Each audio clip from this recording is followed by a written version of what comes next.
कोर्टात माझ्या विरोधात केसेस का घेतल्या या कारणावरून आरोपीने थेट भाजपच्या नेत्याच्या अंगावर कार चालवल्याची घटना घडली आहे। या घटनेचा सगळा प्रकार सीसीटीव्ही कॅमेऱ्यात कैद झालाय।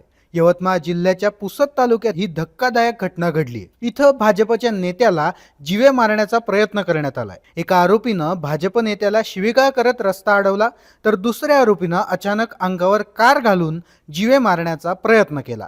या घटनेचा धडकी भरवणारा व्हिडिओ समोर आलाय। या प्रकरणी पुसद पोलीस ठाण्यात गुन्हा दाखल करण्यात आलाय। आदित्य माने असं खुनाचा प्रयत्न झालेल्या भाजप नेत्याचं नाव आहे। आदित्य माने हे भाजप युवा मोर्चाचे जिल्हाध्यक्ष आहेत। शिवाय ते पेशाने वकील देखील आहेत।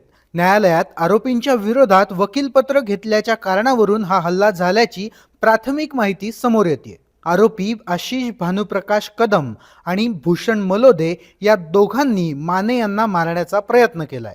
कोर्टात माझ्या विरोधात केसेस का घेतल्या या कारणावरून आरोपीनं आदित्य माने यांच्या अंगावर कार चढवल्याचं सांगण्यात येत आहे। घटनेच्या वेळी आदित्य माने हे आपल्या घरासमोर श्वानाला घेऊन शतपावली करत होते।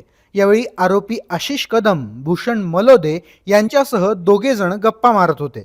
दरम्यान आशिष माने रस्त्यावरून जात असताना आरोपींनी त्यांच्याशी वाद घालण्यास सुरुवात केली। यावेळी उपस्थित असलेल्या एकाने मध्यस्थी करण्याचा प्रयत्न केला, मात्र त्यावेळी माने यांच्या अंगावर गाडी घालण्याचा प्रयत्न केला गेला। या प्रकरणी गुन्हा दाखल करण्यात आला असून पोलीस पुढील तपास करत आहेत।